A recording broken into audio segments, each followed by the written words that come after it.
আসসালামু আলাইকুম রহমতুল্লাহি ওবরাকাতুহ। আলহামদুলিল্লাহি ওয়াহদা ওয়াসসালাতু ওয়াসসালামু আলা মান লা নাবিয়্যা বা'দা ওয়া আলা আলিহি ওয়া সাহবিহি ওয়া মাওয়ালা। সম্মানিত ভাই ও বোনেরা, আমাদের ধারাবাহিক দার্সে বর্তমানে যে কিতাব থেকে আমাদের দার্স চলতেছে, এই কিতাবটি হলো দুরুসুল আম। এই কিতাবের মধ্যে অনেকগুলো গুরুত্বপূর্ণ বিষয়ভিত্তিক দার্স আছে, যে দার্সগুলো গত শতাব্দীর পৃথিবী বিখ্যাত ওলামায়ে কেরামদের দেওয়া দার্স এবং বর্তমান পৃথিবীরও সবচেয়ে বড় বড় ওলামায়ে কেরাম যারা, তাদের নির্বাচিত দার্সগুলো এখানে একত্রিত করা হয়েছে। আবার গুরুত্বপূর্ণ অনেকগুলো ফতোয়া, যে ফতোয়াগুলো আমাদের জীবনে জানা দরকার, এরকম অনেকগুলো ফতোয়া এই কিতাবটিতে একত্রিত করা হয়েছে। সেখান থেকে আমরা ইতিপূর্বে কয়েকটি দার্স পেশ করেছি।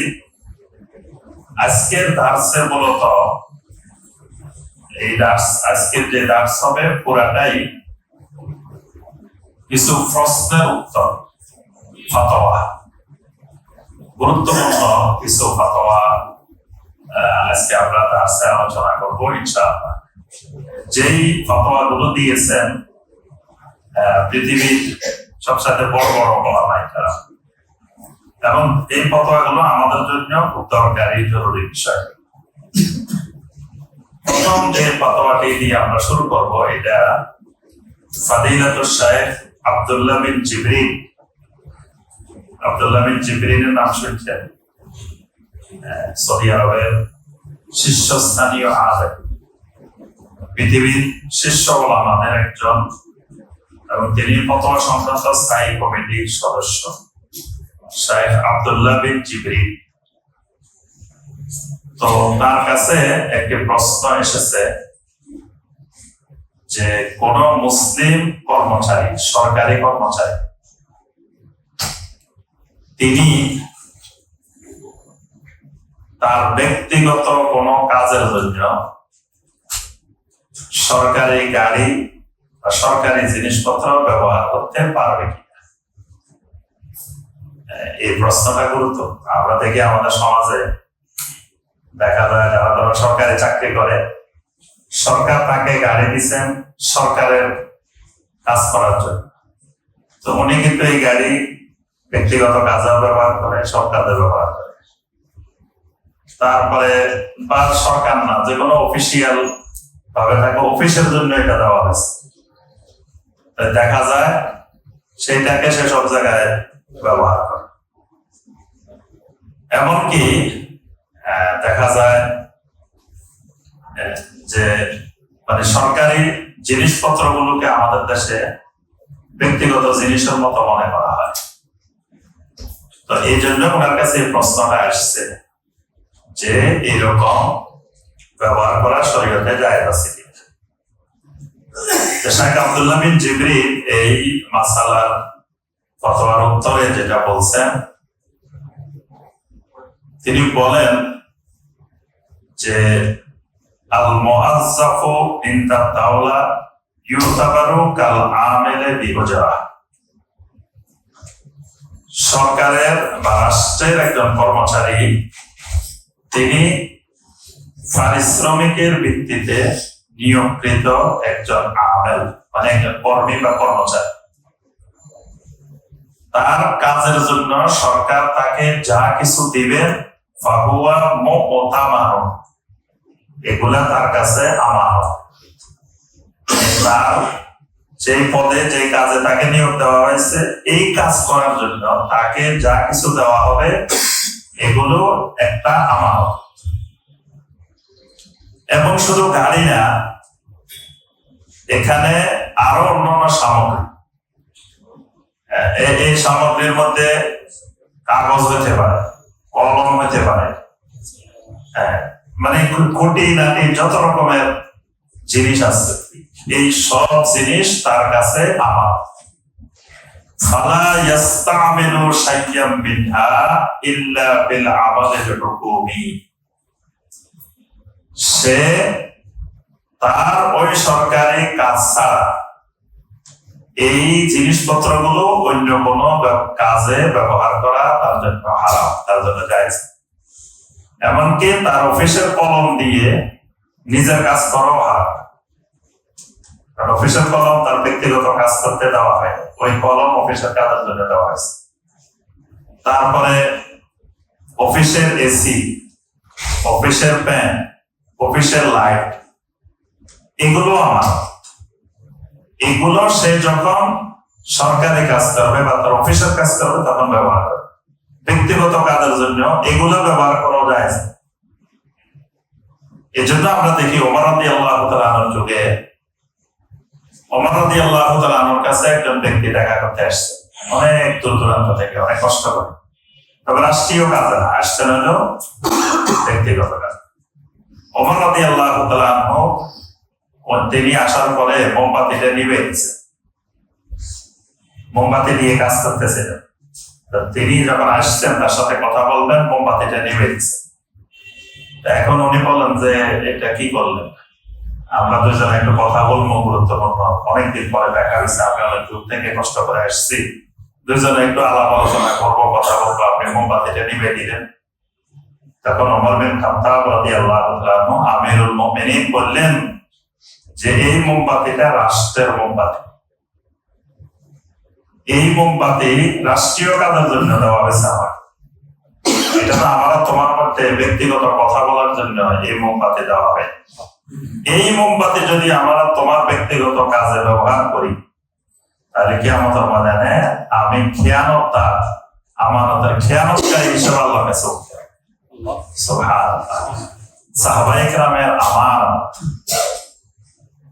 কিভাবে তারা যথাযথ আমানত পালন করে। তাইলে এখানেও কিন্তু এই যে কোনো চাকরির ক্ষেত্রে, সরকারি বেসরকারি যে কোনো জায়গায়, যখন অফিস আমাকে যা যা দিবে এটা অফিসের কাজের জন্য, এটা আমানত, এটা ব্যক্তিগত কাজে ব্যবহার করা যায়। এজন্য আল্লাহর জমিনে এখনো এরকম দুই একজন মানুষ আছে, আমাদের দেশও আছে। এবং এমনকি আমরা নাম বলবো না, কয়েকজন সচিবের নাম শুনছি আমরা ইতিপূর্বে, যে ওনাদের সাথে যখন কেউ দেখা করতে যেত কোনো কাজে, ব্যক্তিগত কাজে, সরকারি কাজে না, ব্যক্তিগত কাজে, তখন উনি আলমারির ভিতরে আলাদা চা পাতা রাখতেন, আলাদা চিনি রাখতেন, আলাদা বিস্কুট রাখতেন। ব্যক্তিগত কাজে গেলে তাদেরকে ওনার আলমারি থেকে পিয়নকে বাইর করে দিতেন, এই কাজে এইখান থেকে চা বানা। আর রাষ্ট্রীয় কাজে আসলে ওখান থেকে, রাষ্ট্রীয় জায়গা থেকে চা আসতা, এটাও আমানত দায়িত্ব। মানে আপনি আমার অফিসে আসছেন ব্যক্তিগত কাজে, আমি কিন্তু রাষ্ট্রের চা খাওয়াইলাম আপনাকে, রাষ্ট্রের নাস্তা করাইলাম, এটা আমার জন্য বৈধ না। আপনাকে নাস্তা করাইতে হইলে আমার পকেট থেকে, আমার ব্যক্তিগত ভাবে নাস্তা করাইতে হবে, কারণ আপনি আমার সাথে ব্যক্তিগত কাজে এসছেন। আমরা কিছুদিন আগে দেখতাম ভাতের হোটেল, মনে আছে ভাতের হোটেল, আসামি ধরে নিয়ে ভাতের হোটেলে সেই বিশাল খানা দানা ঘটায় দিতেন। যে খানা এগুলো কি ওরা নিজের পকেট থেকে দিতেন? এগুলো সম্পূর্ণরূপে হারাম। আর যার কাছে আমানতদারিতা নাই তার কাছে দিনও নাই। যে ব্যক্তির নবী সাল্লাল্লাহু আলাইহি ওয়াসাল্লাম লা ঈমানা লিমান লা আমানাতা লাহু, যার কাছে আমানতদারিতা নাই, তার ঈমানও নাই, তার দিনও নাই, কিছুই। তখন সে যা ইচ্ছা তাই করতে পারে, কোথা থেকে দিতেছে, কোথা থেকে খরচ করতে, যে শত শত কোটি টাকা পাচার করতে পারে, চুরি করতে পারে, নিতে পারে, তার কাছে তো এগুলা কোনো বিষয় নয়। তাই এখানে তিনি ফতোয়ার মধ্যে লিখছেন যে তাকে যা যা দেওয়া হবে এগুলো তার ব্যক্তিগত কাজে একটাও ব্যবহার করা যায়, হারাম। এমনকি বলছে যে ওয়ালা ইস্তাখদিমুল হাতিফ ওয়া নাহওয়াহু ফি মাসলাহাতিন খাসা, এমনকি টেলিফোন, তাকে যদি সরকারি কাজে বা অফিসিয়াল কাজে টেলিফোন দেওয়া হয়, সেই টেলিফোন সেই মোবাইলও তার ব্যক্তিগত কাজে কারোর সাথে কথা বলার জন্য ব্যবহার করা যাবে না, এটাও তার জন্য হারাম।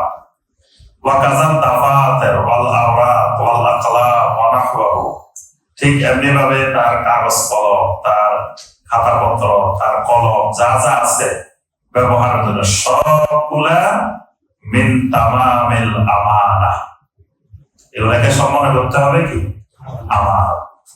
আর আল্লাহ রাব্বুল আলামিন সূরা আল মুমিনুনের ৮ নম্বর আয়াতে বলছেন ওয়াল্লাযীনা হুম লিআমানাতিহিম ওয়া আহদিহিম রাউন।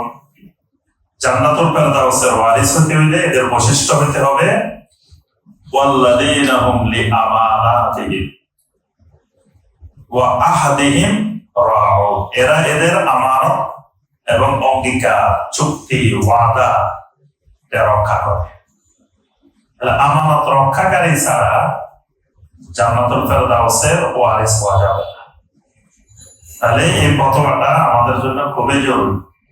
যিনি যেখানে যে কাজে, যে অফিসে, সরকারি হোক বেসরকারি হোক, যে কোনো জায়গায় হোক, যিনি যেখানে থাকি সেখানে ওই অফিসিয়াল কাজের জন্য আমাকে যা যা দেওয়া হবে ব্যবহার করার জন্য, এগুলাকে ব্যক্তিগত সম্পদ মনে করা যাবে না, এটা আমার, এটা শুধু ওই কাজে ব্যবহার করতে হবে, বাকিটা ওখানে রেখে চলে আসতে হবে। যদি এটা খেয়ানত করি তাহলে কিয়ামতের ময়দানে যা যা খেয়ানত হয়েছে এগুলো নিয়ে কিয়ামতের ময়দানে উঠতে হবে। আল্লাহ পাক আমাদেরকে এই ক্ষেত্রে আমানত রক্ষা করার তৌফিক দান করুন। এরপরে যে ফতোয়া, এটা হলো ফাদিলাতুশ শাইখ সালেহ আল ফাওজান হাফিজাহুল্লাহর কাছে। সালেহ আল ফাওজান তো আমাদের কাছে পরিচিত, বর্তমান পৃথিবীর শীর্ষ কয়েকজন আলেমের মধ্যে একজন শাইখ সালেহ আল ফাওজান, জীবিত আলেমদের মধ্যে, জীবিত বিশ্বের শীর্ষ আলেমদের একজন শাইখ সালেহ আল ফাওজান হাফিজাহুল্লাহ।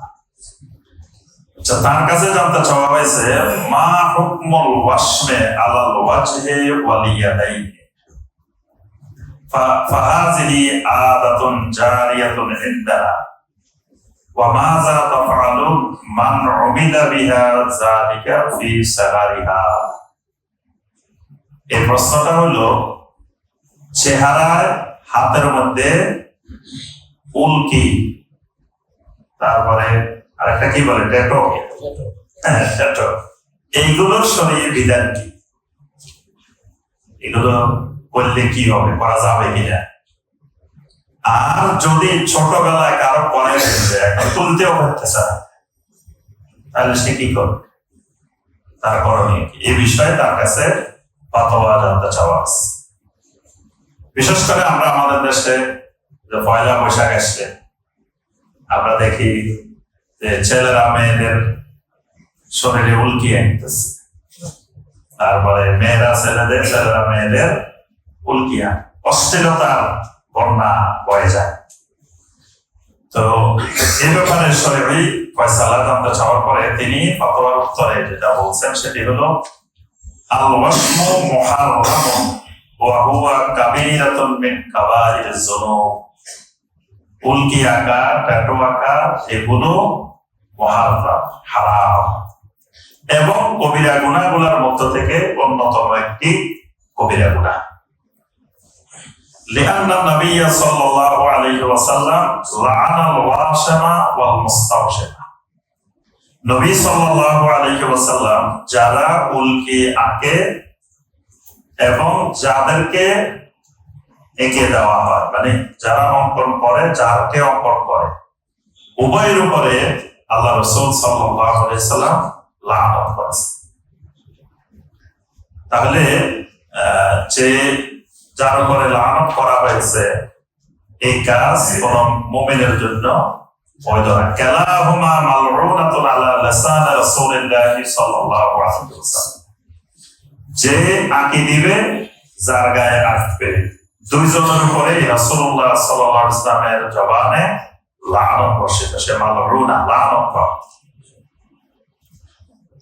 এটার দ্বারা সৃষ্টির পরিবর্তন হয়, এই উল্কি আঁকা, এই ট্যাটু আঁকার দ্বারা মিন তাগয়ীর খালকিল্লাহি সুবহানাহু ওয়া তাআলা, আল্লাহর সৃষ্টিতে পরিবর্তন করা হয়। আল্লাযী তাহাদা শায়তান আইয়ামুরা বিহি মিন ইসতিজাবিল মান ইসতাজাবা লাহু মিন বানি আদম। শয়তান আল্লাহর সাথে চ্যালেঞ্জ দিয়ে আসছে যে বানি আদমের মধ্যে যারা আমাকে মানবে, যারা আমার অনুসারী হবে, তাদেরকে আমি আল্লাহর সৃষ্টিতে পরিবর্তন নিয়ে আসবো। এটা শয়তান আল্লাহর সাথে চ্যালেঞ্জ করছে যে যারা আমার অনুসারী হবে বনি আদম থেকে, এদেরকে দিয়ে আমি আল্লাহর সৃষ্টির পরিবর্তন করাবো। কোরআনে কারীমের সূরা আন-নিসার 119 নম্বর আয়াত, ওয়ালা আমুরান্নাহুম ফালা ইউগাইয়িরুন্না খালকাল্লাহ ওয়ালা আমুরান্নাহুম, অবশ্যই অবশ্যই আমি তাদেরকে আদেশ দিব। কি আদেশ দিব? ফালা ইউগাইয়িরুন্না খালকাল্লাহ, যেন তারা আল্লাহর সৃষ্টিকে পরিবর্তন করে। এই কারণে এই উল্কি আঁকা, ট্যাটু আঁকা, এটা আল্লাহর সৃষ্টিতে পরিবর্তন। দাড়ি মুন্ডন করা, এটাও তাগয়ীর খালকিল্লাহ, আল্লাহর সৃষ্টিতে পরিবর্তন। কারণ আল্লাহ সুবহানাহু ওয়া তাআলা দাড়ি সৃষ্টি করছে, সৃষ্টি করে আল্লাহ আবার নির্দেশ দিয়েছেন এটাকে ছেড়ে দেওয়ার জন্য, এটাকে রাখার জন্য। সমস্ত আম্বিয়া আলাইহিমুস সালাম দাড়িওয়ালা ছিলেন, এমন কোন নবী পৃথিবীতে ছিলেন না যিনি দাড়ি ছিল না। সমস্ত সাহাবায়ে কেরাম দাড়িওয়ালা ছিলেন। সুতরাং মানবতার ফিতরত দাড়িওয়ালা, দাড়ি থাকা। যে লোক দাড়ি মুন্ডন করে, এই লোক আল্লাহর সৃষ্টিতে পরিবর্তন করে। এটা শয়তান করায়, শয়তান চায় আল্লাহর সৃষ্টিতে পরিবর্তন করা।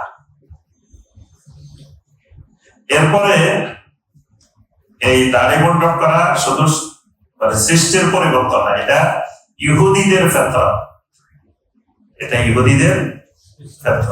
আল্লাহ রাসূল সাল্লাল্লাহু আলাইহি ওয়াসাল্লাম বলেন যে তোমরা তোমাদের দাড়িগুলোকে ছেড়ে দাও আর গোঁফগুলোকে কি করো? খাটো করো। ওয়া খালিফু আহলাল কিতাব, কোন হাদিসে বলছে তোমরা আহলে কিতাবের বিরোধিতা করো।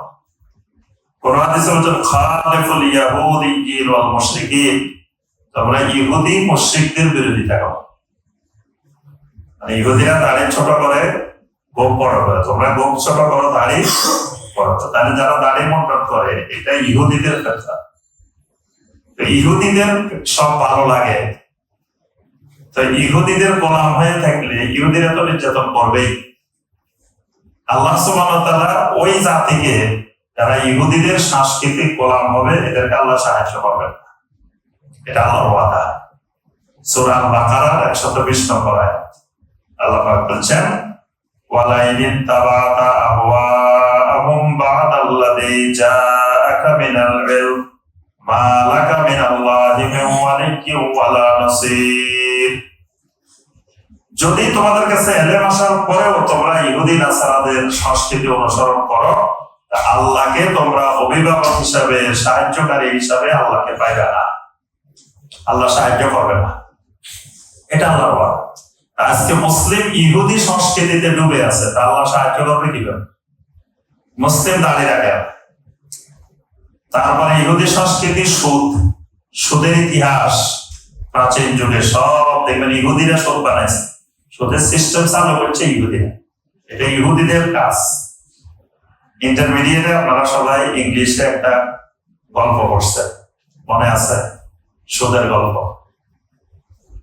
দা মার্চেন্ট অফ ভেনিস পড়ছেন? বলে গেছে। এটা ইন্টারমিডিয়েটও ছিল, এখন আছে কিনা জানি না, আমাদের মাদ্রাসায় আছে।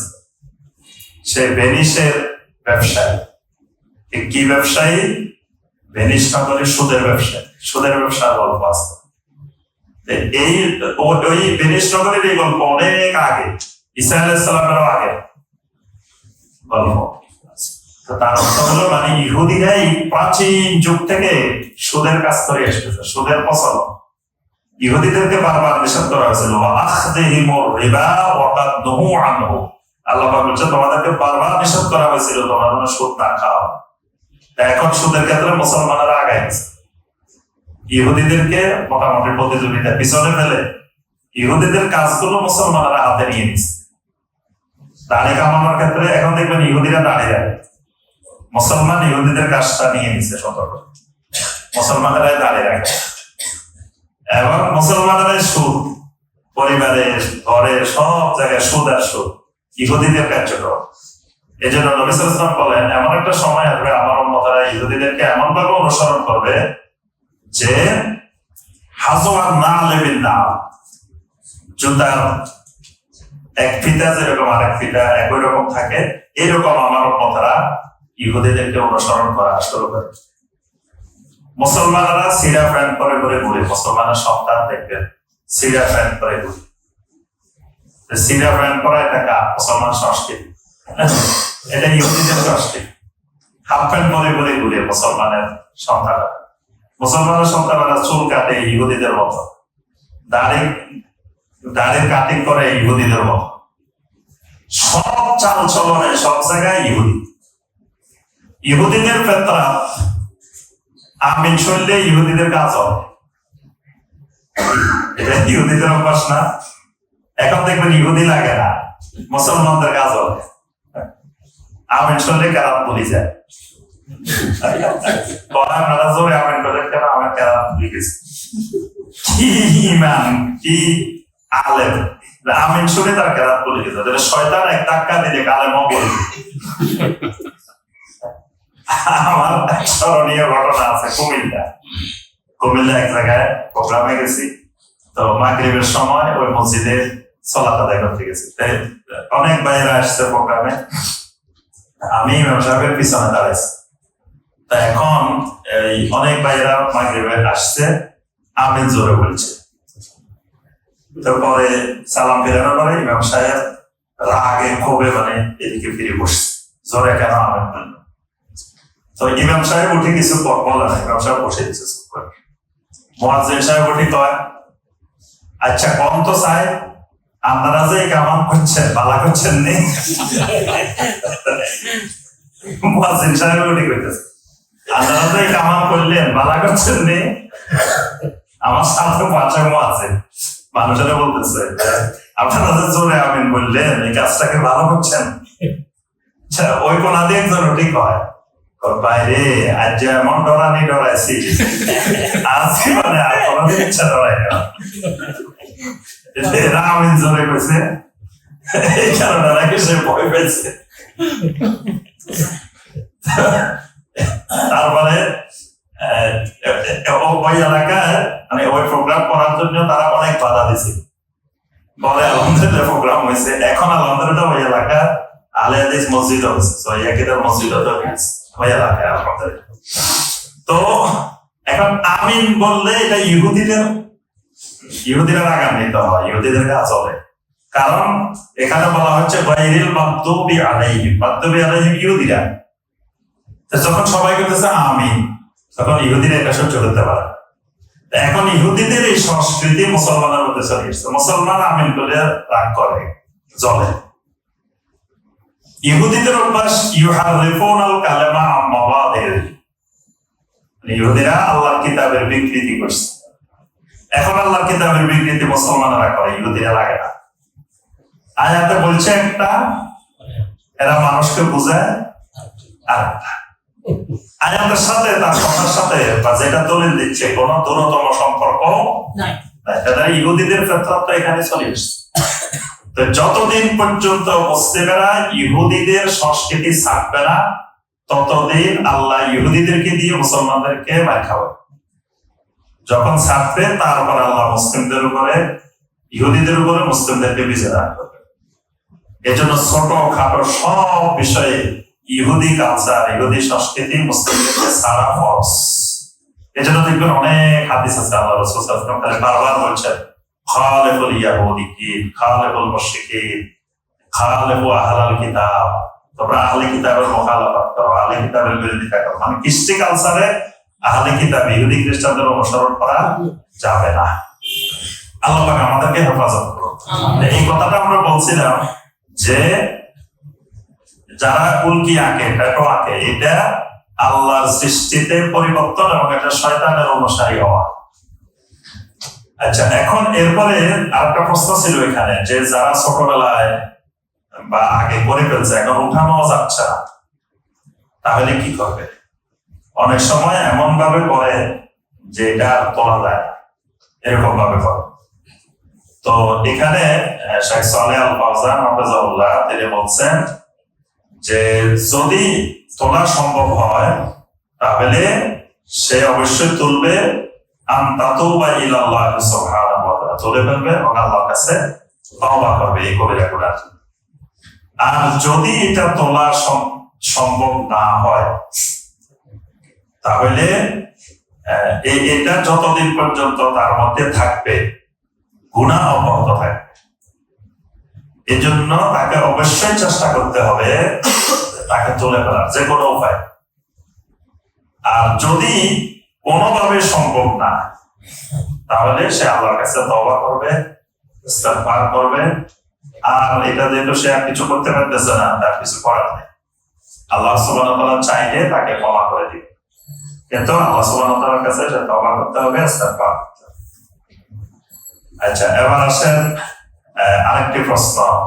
এই প্রশ্নটা করা হয়েছে ফতোয়া আল-লাজনা আদ-দাইমা, মানে সৌদি আরবের ফতোয়া সংক্রান্ত সর্বোচ্চ কমিটির কাছে এই প্রশ্নটা রাখা হয়েছে। তো তাদের এই ফতোয়াটা শুনি। ফতোয়াটা চাওয়া হয়েছে, মা রায়ুকুম ফি আমরি তামিমা বি আয়াতিন কুরআনিয়া, কোরআনের আয়াত দিয়ে তাবিজ দিলে এটার হুকুম।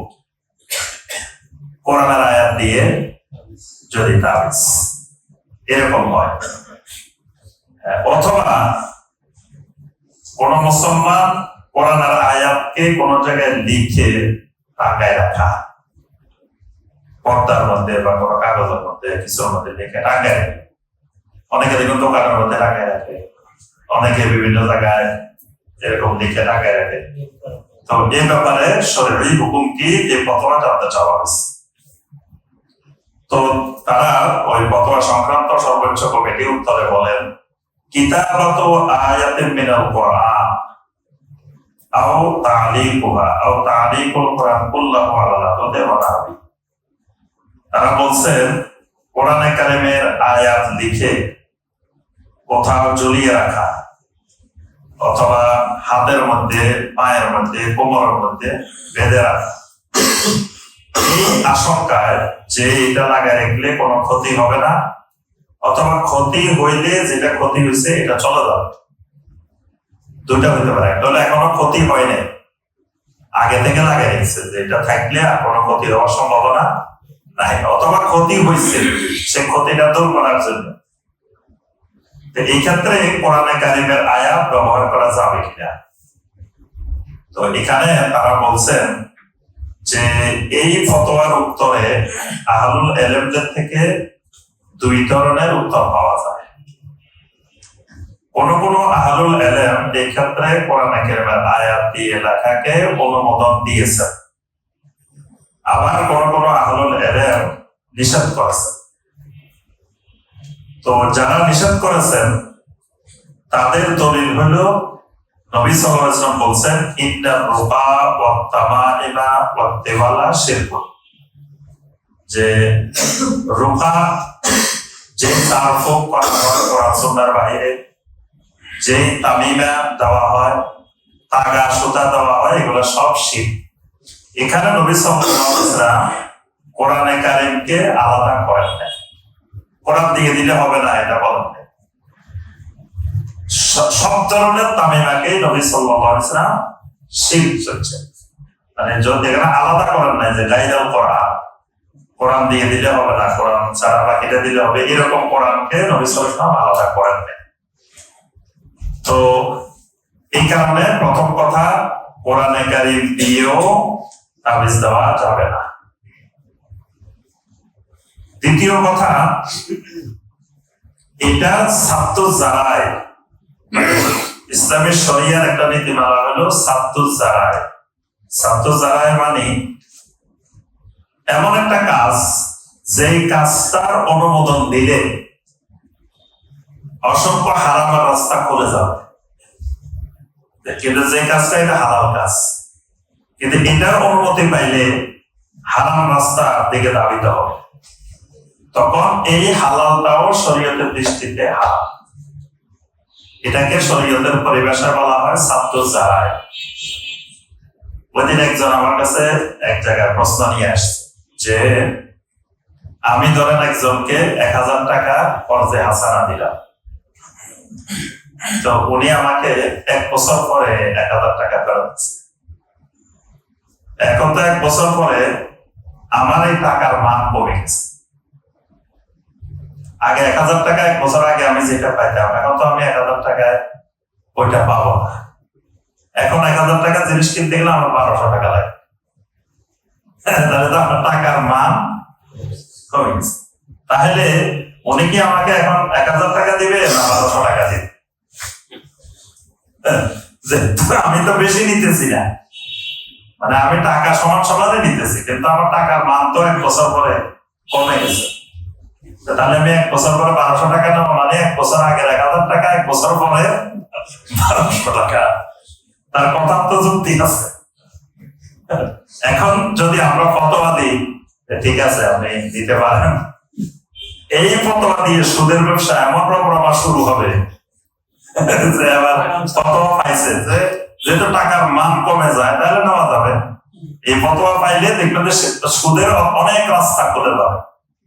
আমি বলছি যে 1000 টাকা যদি মান কমে 500 টাকায় হবে, মানে যদি 1500 টাকায়ও যায়, তাও আপনি 1000 টাকায় নিতে হবে।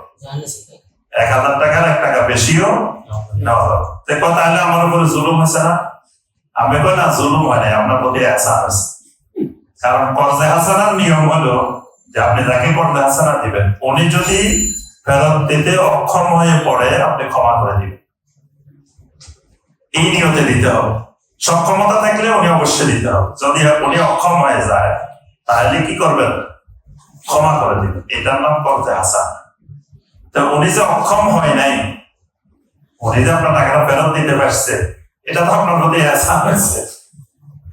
এই জন্য 1000 টাকা 1000 টাকায় নিতে হবে, যতই কমে যায়। এখন যদি আপনি কথা না 1000 টাকা 1020 টাকা নেওয়া যাবে, এই সুযোগে মানে সুদের রাস্তা খুলে যাবে। এটাকে বলা হয় সাদ্দু যারায়। আমি একটা শরিয়া বোর্ডের মেম্বার, একটা ইসলামী ব্যাংকের শরিয়া বোর্ডের মেম্বার। তো গত শরিয়া বোর্ডের মিটিং এ একটা বিষয় সেখানে আলোচনা আসছে যে কিস্তি প্রদানে কেউ যদি বিলম্ব করে জরিমানা দেওয়ার বিধান। তো এটা ইন্টারন্যাশনাল যত ফতোয়া বোর্ড আছে, বিশেষ করে আওফি ইসলামী ব্যাংকগুলোর সবচেয়ে বড় প্রতিষ্ঠান পৃথিবীতে শরিয়া বাহরাইন ভিত্তিক আওফি। তো সেখানে সৌদি আরবের আরব বিশ্বের ওলামায়ে কেরাম এখানে সব ফতোয়াগুলো দিয়ে থাকে। তো তারা বলছেন যদি পরিস্থিতি এমন হয় যে আমার থেকে আপনি কিস্তিতে কোনো জিনিস কিনছেন মুরাবাহা পদ্ধতিতে, এখন আপনি ইচ্ছা করে কিস্তি দেন, দেরি করেন, খালি দেন, তাহলে তারা বলছেন যে জরিমানা করা বৈধ হবে। তবে এই জরিমানার টাকা আয়ের খাতে অন্তর্ভুক্ত করা যাবে। এটা আপনার সন্দেহজনক আয়, এইটা আপনি ইনকাম হিসাবে আয় হিসাবে যোগ করতে পারবেন না। এটা আপনি জনকল্যাণে ওই খাতে ব্যয় করে দিতে হবে, আপনি এটা ইনকাম হিসাবে নিতে পারবেন না। তো আবার অনেকে বলছেন যে না, এটা জরিমানা দেওয়া যাবেই না। এটা ফতোয়া আছে যে কিস্তি 1 কিস্তি 2 কিস্তি 5 কিস্তি না দিতে পারলেও কোনো জরিমানা দেওয়া যাবে। এখন আপনি ওখানে বাঙালিরা যদি এই নীতিমালা বলেন তুমি 10 কিস্তি না দিতে পারলে কোনো জরিমানা নাই, তাহলে দেওয়াই বন্ধ করে দিতে। এই জন্যই কিন্তু ওই ওলামায়ে কেরাম ওখানে ফতোয়াটা দিয়েছেন যে জরিমানা দেওয়া যাবে, তবে জরিমানাটা আয়ের অন্তর্ভুক্ত করা যাবে না, এটা বৈধ আয় হবে না। কিন্তু জরিমানাটা কেন? এইটা না রাখলে ওই টাকা তো সে টাকাইতে ফেরত পাবে না, টাকাই পাবে না। ইচ্ছা করে দেরি করবে, ইচ্ছা করে এখন দিলে যে কথা 6 মাস পরে দিল একই কথা, তাহলে এখন আর দিলাম না, এরকম হয়ে যাবে। এই জাতীয় শরীরে অনেক বিধান আছে। পরে আমরা কিন্তু সিদ্ধান্ত দিচ্ছি যে জরিমানা নেওয়া যাবে না। আমরা বলছি যে আপনারা এই নীতির উপরে থাকেন, জরিমানা ধরিয়েন না। দেখা যাক মানুষ ঠিক মতো দেয় কিনা। যদি না দেয় পরবর্তীতে আবার এটা দেখা যাবে। যদিও ওখানে এটাকে বৈধতা ফতোয়া দেওয়া হয়েছে নেওয়ার ব্যাপারে, তবুও যেহেতু কেউ কেউ বলছেন নেওয়া যাবে না, আমরা আপাতত এই ফতোয়ার উপরে থাকি, জরিমানা দেওয়া যাবে না। তবে তাদেরকে তাকে দিতে হবে, চেষ্টা করতে হবে যাতে আদায় করা যায়। এই শরীয়তের এই নীতিমালাগুলোর নাম হলো কি? সাবতু জারায়। এটা মনে রাখতে হবে। অনেক সময় অনেক কথা বলা যাবে না। আপনার সত্য কথা বা সঠিক কথাও সব জায়গায় সবসময় বলা যাবে না। এগুলো সাবতু জারায়। ধরেন আপনি যদি বলেন যে সুন্নত নামাজ না পড়লে কোনো গুনাহ হবে না, আপনি খালি সাধারণ গ্রামে যাই মানুষের এটা শোনাই দিয়ে আর সুন্নত পড়া বন্ধ, দেখবেন আর কেউ সুন্নতে পড়বে না। সুন্নত না পড়লে নিয়ে কোনো গুনাহ নাই, অসুবিধা নেই। আপনি গুনাহ নাই সরাসরি এই কথা বলা দরকার। আপনি সুন্নত নামাজ পড়লে কি ফজিলত গুলো বয়ান করেন। যে ফজরের 2 রাকাত সুন্নত পড়লে নবী সাল্লাল্লাহু আলাইহি ওয়াসাল্লাম বলছেন রাকাতা ফাজরিন খায়রুম মিনাদ দুনিয়া ওয়া মা ফিহা। ফজরের 2 রাকাত সুন্নত পড়লেন দুনিয়া এবং দুনিয়ার মধ্যে যা কিছু আছে এই সব কিছুর চাইতে উত্তম। এবার সে সুন্নত পড়ার জন্য আগ্রহী হবে। এটা আপনি যদি আগে যে বলে দেন না রে ভাই সুন্নত না পড়লে কোনো অসুবিধা নেই, গুনাহ হবে না, সে দেখবেন না সুন্নত পড়ায় উৎসাহিত হবে। এই জন্য এগুলাকে শরীয়তের ভাষায় বলা হয় সাবতু জারায়। তো এখানে আপনি যদি বলেন যে কোরআন দিয়ে দেওয়া যায় তাবিজ, এবার কোরআন দিয়ে দেওয়া শুরু করলে এই আবার সবগুলোই শুরু করবে, সব দিন কোরআনের সাথে সাথে এবার বিভিন্ন রোমান হরফ দিয়ে লিখবে।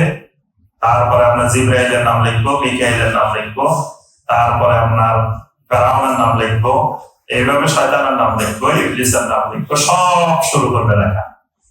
এই জন্য দেখবেন তাবিজের কিতাবগুলো এইসব ভর্তি। তো কিন্তু তাবিজের কিতাবে এই সমস্ত কিছু আছে, কিন্তু তারা যদি জিজ্ঞেস করেন যে ব্যবসা করতেছে তাবিজের ব্যবসা, সে বলবেন আমি তো কোরআন দিয়ে দিই। এই কোরআন দিয়ে দেওয়ার রাস্তা যদি খুলে দেন, এবার অসংখ্য শিরিকের রাস্তা কি হয়ে যাবে, খুলে যাবে। এজন্য এটা সাবতু জারায়ের দাবি যে কোরআন দিয়ে তাবিজ দেওয়া যাবে। এরপরে সবচেয়ে বড় কথা আপনার এই ব্যাপারে অসংখ্য আহলুল ইলম যারা কোরআনে কারীম দিয়ে তাবিজ দেওয়া যাবে না বলছেন, এদের মধ্যে আব্দুল্লাহ ইবনে মাসউদ রাদিয়াল্লাহু তাআলা এই ব্যাপারে শক্ত অবস্থানে ছিলেন। তিনি কখনো কোরআনে কারীম দিয়েও তাবিজ দেওয়ার অনুমতি দেন না।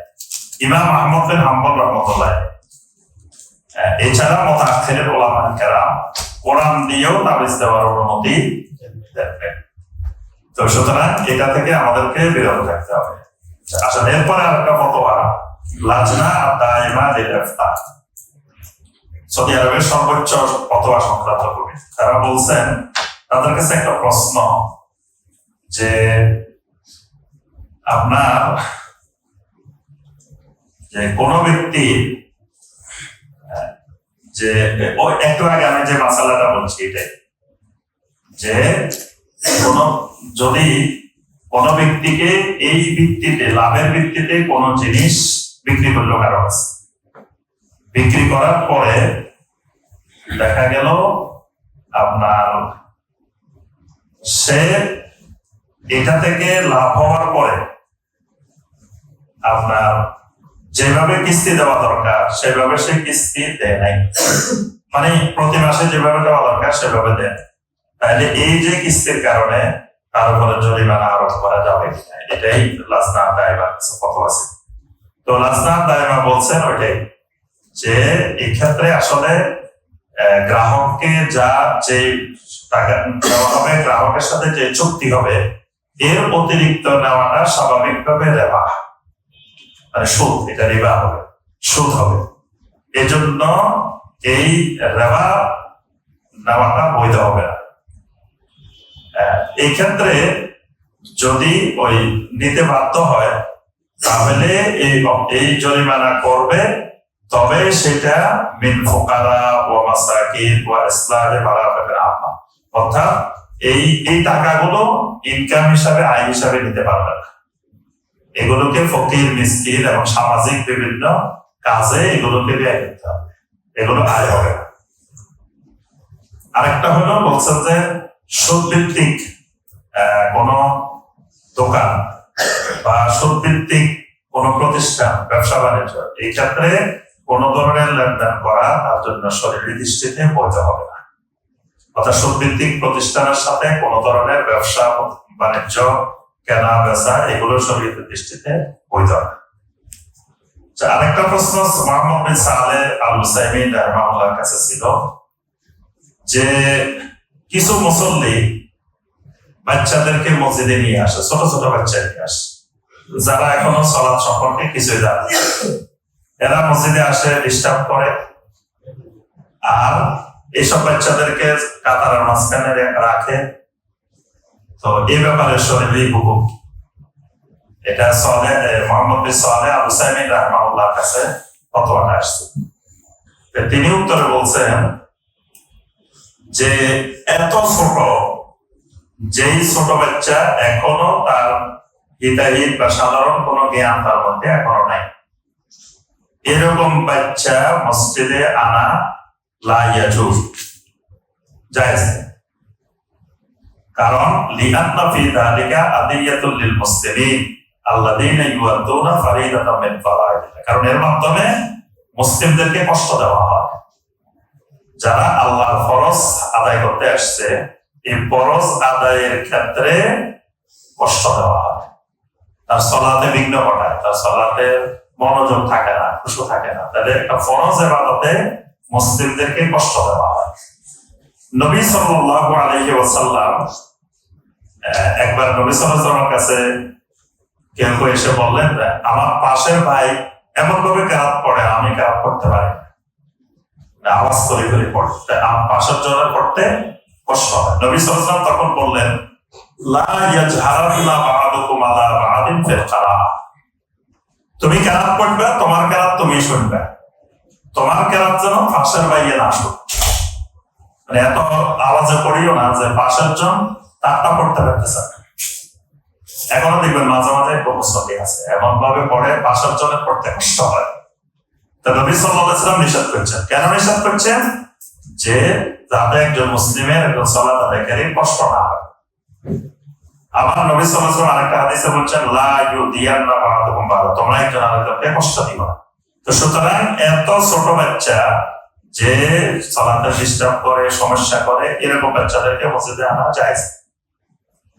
তবে নবী সাল্লাল্লাহু আলাইহি ওয়াসাল্লামের যে নির্দেশনা, মুরু আবনাআকুম বিস-সালাতি লিসাবঈন, তোমরা সন্তানদেরকে সালাতের আদেশ দাও 7 বছর হলে, ওয়াদরিবুহুম আলাইহা লিআশর, 10 বছর হলে শাস্তি দাও।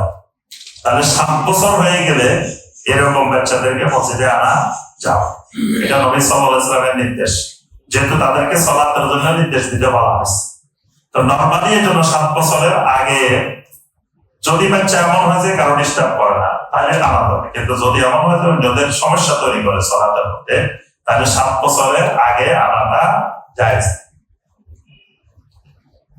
আর যখন এই 7 বছরের বাচ্চাদেরকে আনা হবে, তখন এদেরকে শাইখ সালেহ আল উসাইমিন রাহিমাহুল্লাহ ফতোয়ার মধ্যে বলছেন যে এই বাচ্চাগুলোকে যে অভিভাবক, সে অভিভাবকের সাথে তাকে দাঁড় করা হবে।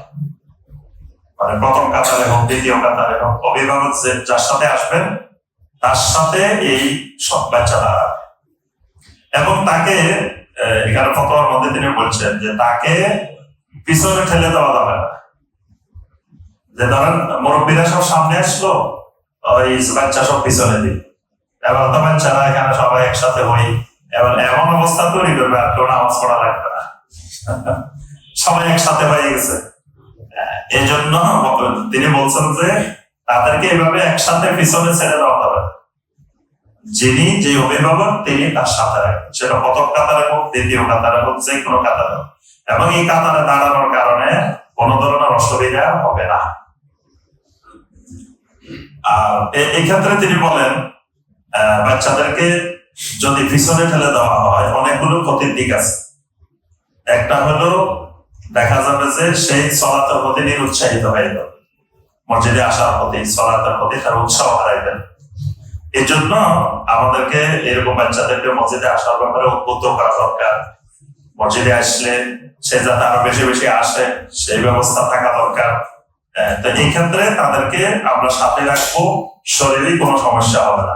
কেউ কেউ বলেন ওই হাদিসটাকে দলিল দিয়ে অনেকে তাদেরকে পিছনে দেন, যেন বিশ্লেষণ করছে লিয়ারিনি মিনকুমুল আহলামে ওয়ান নুহা, যে তোমরা জ্ঞানী ব্যক্তিদেরকে, তারপরে মুরব্বী ব্যক্তিদেরকে, সিনিয়র ব্যক্তিদেরকে তোমরা আমার সাথে পিছনে দাও। নবী সাল্লাল্লাহু আলাইহি ওয়াসাল্লাম এই ক্ষেত্রে উৎসাহিত করছেন। কেন উৎসাহিত করছেন? এটা নবী সাল্লাল্লাহু আলাইহি ওয়াসাল্লাম উৎসাহিত করছেন এই জন্য, বিশেষ করে ইমামের পিছনে যারা থাকে, এখানে বাচ্চা বা অন্যান্য যারা কিছু জানে না এরকম লোক এখানে দাঁড়ানো ঠিক না। এখানে ইমামের পিছনে যারা দাঁড়াবে এরা হবে উলুল আহলামে ওয়ান নুহা, অর্থাৎ উলামায়ে কেরাম, সম্মানিত ব্যক্তিবর্গ, মানে যারা ইমামের কোনো অসুবিধা হলে সালাত আদায় করাইতে পারবে, ইমামতি করতে পারবে। কারণ ইমাম সাহেবের কোনো সমস্যা দেখা দিলে ইমাম সাহেব তো পিছন থেকে একজনের আনতে পারবে না। তাহলে ওনার পিছনে এমন ব্যক্তিরা থাকতে হবে যে ব্যক্তিরা ওনার কোনো সমস্যা দেখা দিলে সালাত আদায় করবে। এজন্য ইমামের ওখানে দাঁড়ানোর ব্যাপারে নবী সাল্লাল্লাহু আলাইহি ওয়াসাল্লামের এই নির্দেশনা এখানের ক্ষেত্রে প্রযোজ্য হবে যে ইমামের পিছনে এরকম ব্যক্তিরা দাঁড়াবে যারা উলুল আহলামে ওয়ান নুহা। অনেক সময় দেখা যায় যে কোনো লোক আসে এখানে দাঁড়ায় থাকে ইমামের এই জায়গাটার মধ্যে, বিশেষ করে ৩-৪ জনের জায়গা, এই জায়গাগুলোর মধ্যে সবাই দাঁড়ানো ইমামের পিছনে।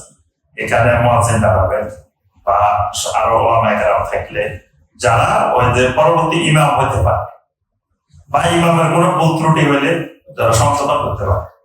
আপনার পিছনে থেকে কোনো লোক পা দিলে ইমাম সাহেব এখানে শুনবেন না, তাহলে ইমামের পিছনে এমন একজন থাকবে যিনি তার ভুল ত্রুটি হলে কারাতে বলবে, যে কোনো জায়গায় বলবে যে ধরে দিবে। এটাকে নবী সাল্লাল্লাহু আলাইহি ওয়াসাল্লাম বলছেন লিয়ারিনি মিনকুম উলুল আহলামে ওয়ান নুহা। এর অর্থ এই নয় খালি সামনের দিকে সব পুরো ঘুরে দাঁড়াবো, বাচ্চা সব পিছনে দিয়ে দিবে, বিষয়টা এরকম। আচ্ছা, এরপরে প্রশ্ন আছে? আচ্ছা, ঠিক আছে। এরপর আমরা আরেকটা প্রশ্ন আলোচনা করে শেষ করতে চাই। সেটা হলো, এটাও মুহাম্মদ বিন সালেহ আল উসাইমিন রাহিমাহুল্লাহর কাছে প্রশ্নটা আসছে।